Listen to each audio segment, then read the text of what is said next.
Good morning. সবাই কেমন আছো? আশা করি ভালো আছো। আমিও খুব ভালো আছি।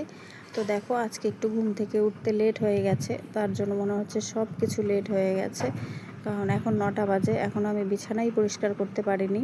তো এখন বিছানাটা পরিষ্কার করে নেব। তার আগে অবশ্য ছেলেকে খাইয়ে দিয়েছি, কারণ ও রাতের খাবারটা খুব তাড়াতাড়ি খায়। তো ওর সকালের খাবারটা আমার খুব তাড়াতাড়ি দিতে হয়।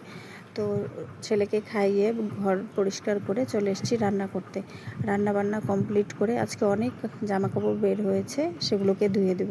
কারণ কালকেও ধুতে পারিনি, কারণ ছেলেটা একটু অসুস্থ ছিল, ও আমার পেছনেই ছাড়ছিল না, যার জন্য কালকে আর কোনো জামা কাপড়ই ধোয়া হয়নি। তো দুদিনের জামা কাপড় অনেকগুলো হয়ে গেছে। তো দেখো, দেখতে দেখতেই আমি জামা কাপড় ধুতেও চলে এসেছি। জামা কাপড়গুলো ধুয়ে এখনও কারো খাওয়া দাওয়াই হয়নি, রান্না হয়ে গেছে মোটামুটি 11টা মতন বাজে। তো বাড়িতে কেউ ছিলও না।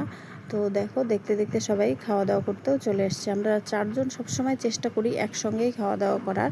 তো খাওয়া দাওয়া করতে করতে আমাদের পুকুরে বড়শি ফেলেছিল। তো বড়শিতে দেখো 3টে বড় বড় মাগুর মাছ ধরেছে। তো অনেকটাই বড়, ফোনে অতটা দেখা যাচ্ছে না। তো দেখে মানে 3টে মোটামুটি 3.5 কিলোর মতো হবে, অনেকটাই বড় ছিল মাছগুলো। তো যদি আমার ভিডিওটি ভালো লাগে অবশ্যই লাইক সাবস্ক্রাইব করে আমার পাশে থাকবে।